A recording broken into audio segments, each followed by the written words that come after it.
225 croix sur le site de l'usine Isodelta à Chiran-Montreuil.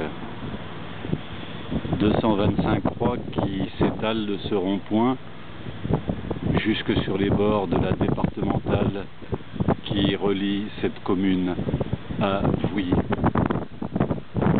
225 emplois qui vont disparaître si rien n'est fait, si la raison ne l'emporte pas. 225 emplois que Autoliv va finalement faire disparaître, alors que depuis longtemps nous attendions à une issue des plus catastrophiques. Les premiers signes étaient apparus il y a quelques années. Déjà quand des machines avaient été évacuées sur la Tunisie, ce qui avait inquiété les salariés et plus particulièrement les syndicats. Aujourd'hui, ce site, avec 225 croix en bois plantées dans le sol, dans cette espèce de Verdun du canton de Vouillé, ce spectacle est assez terrifiant. Nous voyons là toute la détresse du monde salarié d'Isodelta. Nous voyons là toute la détresse d'un canton.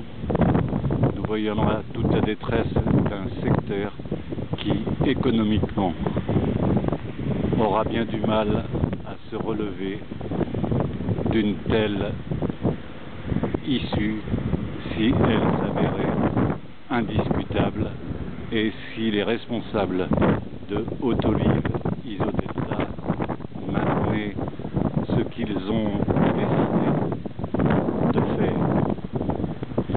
À l'heure où je tourne ces images, où le vent balaye le site, où le vent fait flotter les drapeaux des organisations syndicales,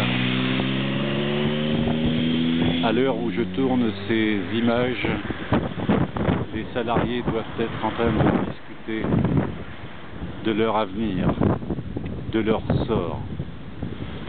Faisons en sorte que une décision des plus favorables soit trouvée pour que ce site, qui fut la grandeur du secteur, du canton, puisse conserver tous ses emplois et assurer des jours meilleurs, un avenir plus serein à ces couples, ces femmes et ces hommes qui, depuis quelques années, depuis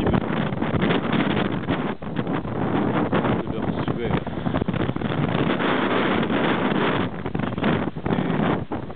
leur pénibilité dans le travail pour que cette usine d'origine suédoise, mais créée par un habitant de Chiran-Montreuil, pour que cette usine Autoliv Isodelta ne soit pas simplement un souvenir, mais toujours un site de production réputé, solide, à l'image de la lutte, ont engagé depuis quelque temps déjà tous les salariés. Bon courage à eux, la TIE Actualité les